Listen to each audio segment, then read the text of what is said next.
Tonton video ini sampai selesai agar Anda tidak gagal paham.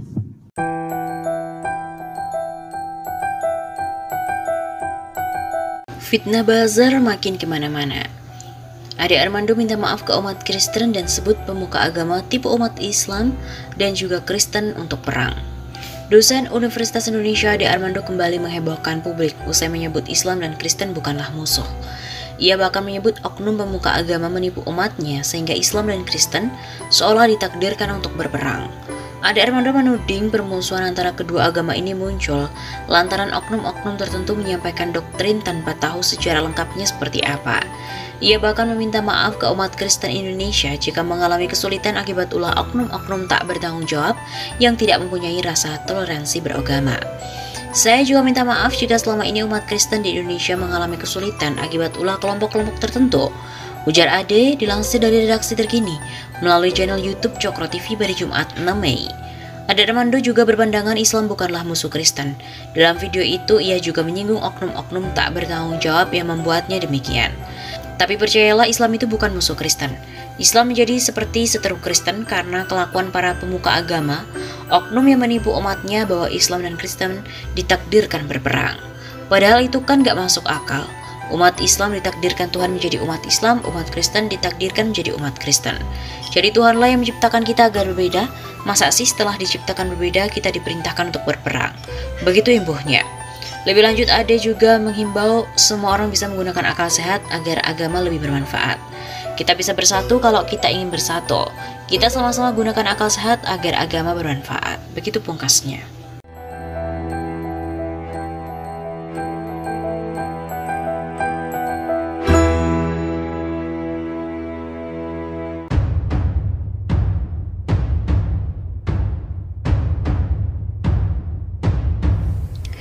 Bacot Ade Armando membisu namun tetap dungu. Sosok seperti Ade Armando sepertinya memang diciptakan sebagai bemper pemerintah yang selalu siap untuk ditampolin sama warganet. Ia pun juga tetap bangga dengan kedunguannya. Padahal dulunya Ade pernah jadi anggota Komisi Penyiaran Indonesia periode 2004-2007. Ketua Program S1 Ilmu Komunikasi Fisip UI periode 2001-2003, serta menjadi Direktur Pengembangan Program Pelatihan Jurnalistik Televisi Internews pada 2001-2002. Namun semua ilmunya sirna setelah ia memutuskan menjadi penjilat penguasa. Narasi Ade tidak jauh dari penistaan agama, meski tidak ada satupun laporan yang ditujukan ke Ade berujung ke buih. Terkini Ade secara gamblang menyebut Islam ditakuti karena dikhawatirkan membawa terorisme. Indonesia ditakuti karena warganya dikhawatirkan membawa corona. Islam ditakuti karena ajarannya dikhawatirkan membawa terorisme. Tulis Ade di akun Twitter miliknya Senin 26 Juli kemarin. Narasi berisi kedunguan tanpa batas itu pun bikin warganet sebel. Untung ini dosen gak jadi rektor ya. Coba kalau jadi rektor, UI pasti ditakuti calon mahasiswanya. Lockdown mau di Asmara, seorang aktivis medsos dan juga ekofeminisme. Dosanya ditakuti karena membawa mahakarya malapetaka. Sambut akun karyawan Tuhan. Ade Armando ditakuti karena kedunguannya. Tulis akun HAM. Saran, periksa ke psikiater Pak.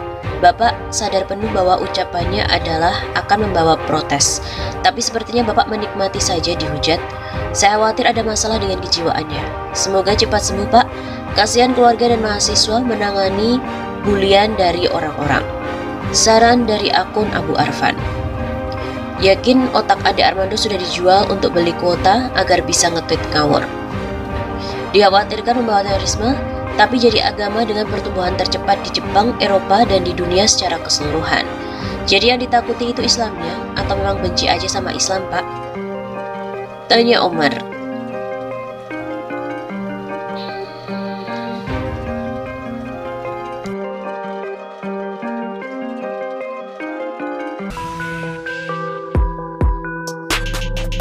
Sobat Namun Waktu Safa, kembali lagi bersama dengan kami untuk mengulas fakta-fakta perpolitikan dan juga informasi terkini di tanah air. Ade Armando yang babak belur dikeroyok massa. Hal ini pun memantik komentar dari rekan sejawatnya, Denny Siregar dan juga Abu Janda. Pegiat medsos Ade Armando diketahui babak belur dikeroyok massa di tengah demo 11 April di depan gedung DPR Jakarta Senin 11 April itu. Selain dipukuli, celananya juga dilucuti oleh para pengkeroyok. Denny Siregar, aktivis medsos yang juga merupakan rekan sejawat dari Ade Armando, mengatakan bahwa kedatangan koleganya ke lokasi demo mahasiswa adalah untuk memberikan dukungan kepada para peserta aksi yang menolak perpanjangan jabatan presiden 3 periode. Namun karena ada penyusup, akhirnya massa pun terprovokasi. Ade Armando datang untuk memberikan dukungan mahasiswa tolak Jokowi 3 periode. Gue juga dari awal menolak, tapi karena kesusupan kadrun, akhirnya diprovokasi. Sudah dipantau yang keroyok bukan mahasiswa, tapi kadrun yang teriak-teriak. Halal darahnya. Tulis Denny Siregar di akun Twitternya Senin 11 April. Menurutnya, insiden yang menimpa Ade Armando mirip dengan pengeroyokan supporter Persija Haringga Sirla pada 23 Agustus 2018. Haringga Sirla datang ke Gelora Bandung Lautan Api untuk memberikan dukungan kepada Persija yang bertanding melawan Persib, malah tewas dikeroyok massa. Pengecut barbar beraninya keroyokan, cuit Denny Siregar.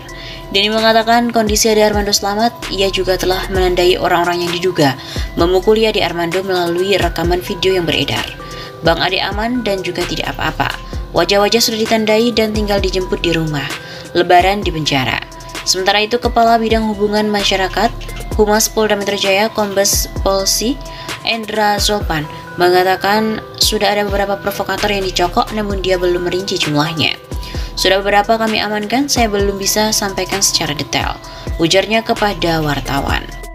Selain itu, Permadi Arya atau yang lebih dikenal dengan nama Abu Janda juga menanggapi peristiwa pengeroyokan Ade Armando oleh sekelompok orang di saat demo mahasiswa pada hari ini di depan gedung DPR RI Senayan, Jakarta. Pengeroyokan Ade Armando adalah bukti nyata radikalisme di Indonesia, kata Abu Janda dalam unggahan di akunnya di Instagram. Praktisi medsos tersebut memuat video detik-detik awal mula Ade Armando dikeroyok massa. Menurutnya, kejadian itu bermula saat seorang yang memakai hijab menuturkan kata-kata kasar pada Ade Armando di bulan puasa. Dicaci maki oleh muslimah berjilbab saat puasa Ramadan, dianiaya oleh pemuda muslim saat puasa Ramadan, ujar Abu Janda pada akun Instagramnya. Dia kemudian menyimpulkan bahwa radikalisme di Indonesia itu nyata.